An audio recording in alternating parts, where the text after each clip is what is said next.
तो जो नए कानून आने वाले समय में हो सकता है कि हम लोग को देखने को मिले,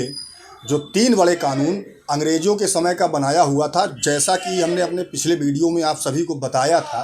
कि जो 3 आपराधिक कानून है जिस पे पूरी अपराध जिस पे जो ट्रायल है और जो सज़ाएँ हैं, वो 3 बड़े कानून उससे संबंधित है, जो कि आईपीसी, सीआरपीसी और एविडेंस। अब ये बदलने जा रहा है और इस पर चूँकि ड्राफ्ट आ गया है, लोकसभा में पेश भी किया जा चुका है, संसदीय समिति को, अस्थायी समिति को भेजी जा चुकी है। आज हम इस वीडियो में आपको ये बताएंगे कि कुछ महत्वपूर्ण सेक्शन आपको बताया जाएगा कि जो पहले आईपीसी में कौन सा था, जो अब जो भारतीय न्याय संहिता 2023 आ रही है, आईपीसी की जगह जो ले रहा है, उसमें बदल कर क्या हो जाएगा। अभी तक कुछ सेक्शंस ऐसे थे जो प्रत्येक व्यक्ति को ज़बान पर रटा हुआ था और हर एक आदमी, हर एक व्यक्ति, हर एक महिला पुरुष उन सेक्शंस को जानता था। और अब वो सेक्शंस बदल के क्या हो जाएंगे, उसमें सज़ा का क्या प्रावधान है, कितनी सज़ा, क्या किसी में सज़ा घटाई गई है, किसी में बढ़ाई गई है, ये सारी चीज़ें आज हम अपने वीडियो में आपको बताएंगे। तो महत्वपूर्ण बात है, तो वीडियो को अंत तक ज़रूर देखिएगा। तो अभी तक आप सभी देखते थे कि फिल्मों में भी अक्सर ये चीज़ देखने को मिलता था कि मर्डर हो गया तो 302, बलात्कार का हो गया, बलात्कार किसी का हुआ तो उसमें 376 लगता था। ये 2 सेक्शन ऐसे थे जो कि बहुत ही महत्वपूर्ण सेक्शन थे और हर एक व्यक्ति के ये ज़बान पर रटा हुआ था कि भाई किसी की हत्या हो गई तो 302 लगेगा, 302 में अंदर चला जाएगा आदमी। इस तरह से भी कहा जाता है कि भाई फलाना आदमी 302 में चला गया। बलात्कार हुआ, रेप हुआ तो उसमें 376 लगता था। अब ये जो सेक्शंस है, ये जो हमारी नई जो कानून की किताब आ रही है, भारतीय न्याय संहिता 2023 BNA, तो इसमें ये सेक्शंस अब बदल गए हैं। अब जो इंडियन पेनल कोड में हत्या के लिए 302 सेक्शन लगाया जाता था, अब वो बदलकर जो भारतीय न्याय संहिता आ रही है उसमें 101 हो गया है। ध्यान दीजिएगा, 302 की जगह हत्या के लिए 101 सेक्शन इस्तेमाल किया जाएगा आने वाले भविष्य में, जब भी ये जो नया कानून आ रहा है, जब से ये लागू होगा तब से। और 376 जो बलात्कार का सेक्शन था उसमें अब 63 से लेकर 70 तक के सारे क्लॉज दिए हुए, यानी कि 63 से शुरू होता है और 70 पे ख़त्म हो रहा है। अब 375 जो था उसमें बलात्कार की परिभाषा दी हुई थी कि किन किन जो भी सारे क्लॉज थे वो 375 में दिए हुए थे। और 376 जो था आईपीसी का, उसमें बलात्कार के लिए सज़ा दी हुई थी। किसी महिला की सहमति के बगैर अगर सेक्सुअल इंटरकोर्स हुआ है तो उसके लिए इतनी सज़ा है। तो इन सब चीज़ों को जो नया हमारा कानून आ रहा, जो नया एक्ट आ रहा है, जिसका बिल संसद में पेश किया गया था, उसमें 63 से शुरू होता है, यानी कि 63 में जो इसकी परिभाषा है वो दी हुई है और 70 तक ये सारे दिए हुए हैं कि कौन कौन से क्लॉज में क्या क्या अपराधों की सज़ा हुई है।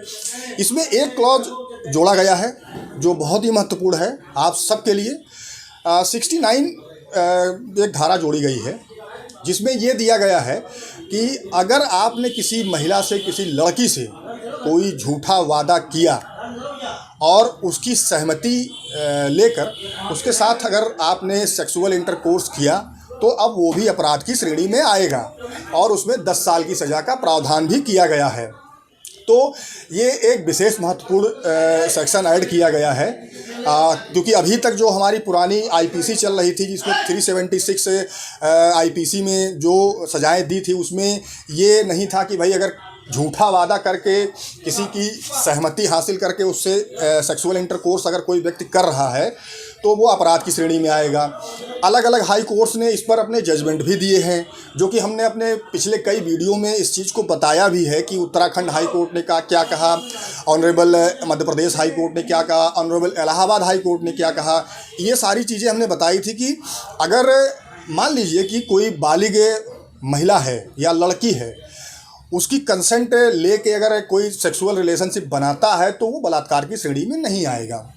लेकिन सरकार ने इस चीज़ को बहुत ही गंभीरता से लिया और महिला अपराधों को के बढ़ता जा रहा है लगातार, इन सब चीज़ों को देखते हुए और ये भी बातें कई बार सामने आई कि अक्सर जो FIR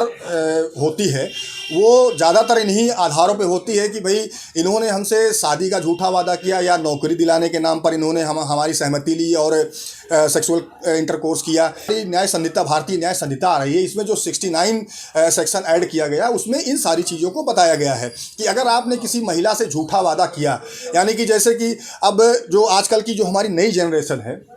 वो अक्सर ये करती है कि भाई एक अफेयर हुआ, अब उसमें दोनों लोगों ने एक दूसरे के साथ बड़े बड़े वादे किए, बाद में कुछ बात बिगड़ गई, अब उसके बाद एक FIR हो गई। तो इन्हीं सब चीज़ों को देखते हुए जो 69 सेक्शन इसमें ऐड किया गया है, तो वो इसीलिए ऐड किया गया है कि यदि अब मान लीजिए कि जब भी ये एक्ट लागू होता है भारत में, तब से ये लागू ही हो जाएगा। और अगर इस तरह की कोई ऑफेंस या कोई अपराध सामने आता है, कोई महिला ये कहती है कि भाई फला व्यक्ति ने हमको शादी का झांसा दिया, नौकरी दिलाने का झांसा दिया, प्रमोशन का झांसा दिया, या अन्य और भी कई वादे होते हैं जो सभी लोग जानते हैं, इस तरह से झूठा वादा किया और इन्होंने हमारी सहमति हासिल की, उसके बाद हमने इनके साथ सेक्सुअल इंटरकोर्स किया, तो ये अपराध की श्रेणी में आएगा और इसमें 10 साल की सज़ा का प्रावधान है। तो आप सभी को इस सतर्क हो जाना चाहिए। तो कुल मिलाकर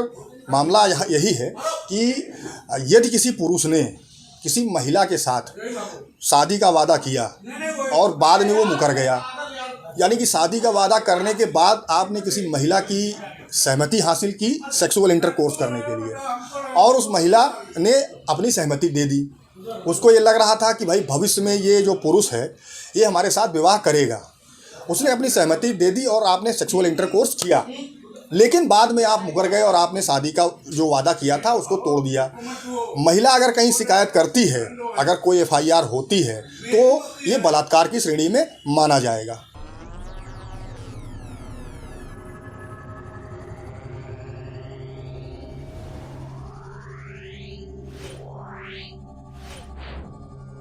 Yeah.